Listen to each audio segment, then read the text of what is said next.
পেশাগত গাড়ি চালক ও হেলপারদের উদ্দেশ্যে বাংলাদেশ সড়ক পরিবহন কর্তৃপক্ষ বিআরটি এর চেয়ারম্যান আবু মমতাজ সাদউদ্দিন আহমেদ বলেছেন, বিআরটিতে কোনো অনিয়ম হলে তাকে বলতে যেন কেউ কার্পণ্যবোধ না করে, কারণ বিআরটিএ সেবা দিতে বাধ্য, এটি তাদের দায়িত্ব। বৃহস্পতিবার নারায়ণগঞ্জ শহরের শিল্পকলা একাডেমি মিলনায়তনে পেশাগত গাড়ি চালক ও হেলপারদের বিশেষ প্রশিক্ষণ এবং ইউনিফর্ম ও পরিচয়পত্র প্রদান অনুষ্ঠানে প্রধান অতিথির বক্তব্যে এসব কথা বলেন তিনি। রাস্তায় শৃঙ্খলা আনতে হলে রাস্তায় ধারণ ক্ষমতা অনুযায়ী আমাদেরকে গাড়ি চলতে হবে। আদারওয়াইজ আমি কেন আমার মতো 10টা বিআরটি এর লোক আসলে ওই সমস্যার সমাধান করতে পারবে না।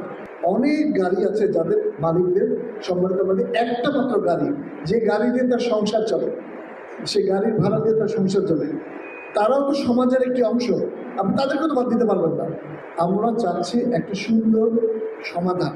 আমরা যদি সেটাকে ইম্পোর্ট করতে পারি, গভর্নমেন্ট যদি ট্যাক্স কমিয়ে দেয়, অল্প পয়সায় যদি আমাদের মালিক সমিতি লোকেরা যদি এটাকে পারচেস করে, তাহলে আমরা ওই গাড়িটাকে রিপ্লেস করতে পারি। সকল যার এদিকে নির্দেশনা প্রদান করেছি যে কোনোখানে যেই জেলায় কোনো দুর্ঘটনা সংঘটিত হবে, আমার এবি তাৎক্ষণিকভাবে সেখানে নিজে যাবে with the papers required for applying. আমি তাদের পেপার নিয়ে যাবেন এবং তারা সেখানে তাদের সৎকারে অংশগ্রহণ করবে।